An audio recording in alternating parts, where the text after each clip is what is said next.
Could 2020 be the year of Queen Maxine? California Congresswoman Maxine Waters is a champion of the anti-Trump movement, Los Angeles rioters, and now this Sunday she's paying a visit to the Granite State, New Hampshire.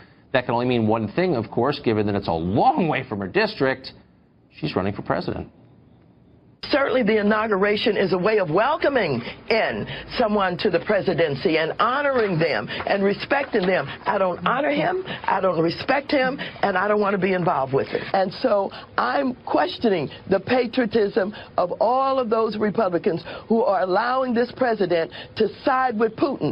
I think that Jeff Sessions is very dangerous. I think he's a racist. This is a bunch of scumbags. That's what they are. This is going to put us a little bit further on our way to what I've been calling for so long, and that is impeachment.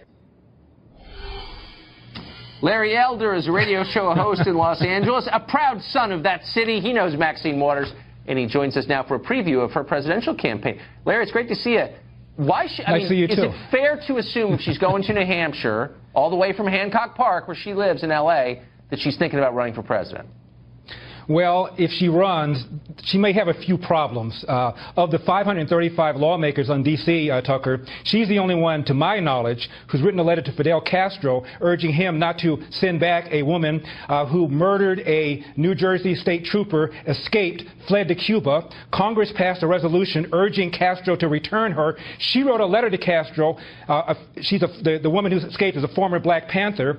She likened her to a freedom fighter, accused her of being a victim of the criminal justice system, and urged Castro not to return her to America. The woman, Joanne Chesimard, remains at the top of New Jersey's most wanted list, and Maxine Waters urged Castro not to send her back. that's point one.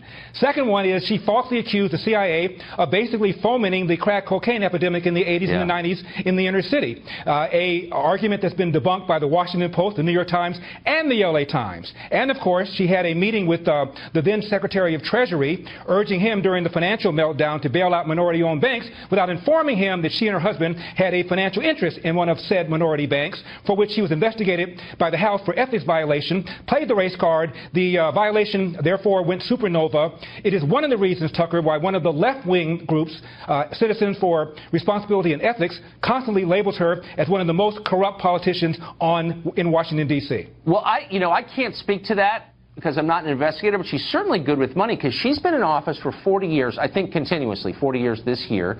And yet she lives in a $4.5 million house in one of the richest, one of the nicest neighborhoods in LA. She's a shrewd stock investor. How did she do that? Like, do you know the answer? Is it magic? I mean, how can I do something like that? I'll just give you the Harry Truman answer.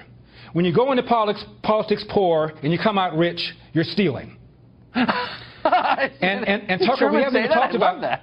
We haven't even talked about her left-wing views, and they're no different than Bernie Sanders or Elizabeth Warren or Nancy Pelosi, but she champions herself, Maxine Waters does, as a champion of the inner city. So her policies for inner-city black and brown people are particularly corrosive. I know. One of which, of course, is her opposition to vouchers. I went to a high school in the inner city, Tucker, called Crenshaw. If you saw the movie Boys in the Hood, that's my high school.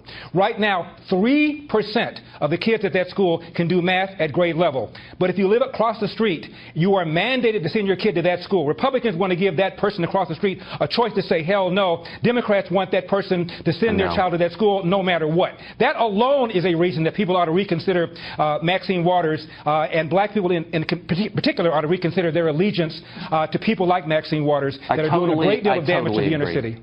And if she runs for president, I hope you will be our Maxine Waters correspondent from L.A. Larry, great to see you tonight. She will not get my vote. She won't get my vote. Yeah, but you can cover her for us. You'll be our man on the scene. I would love that. Thank you. Larry Elder. You got it. Great to see you.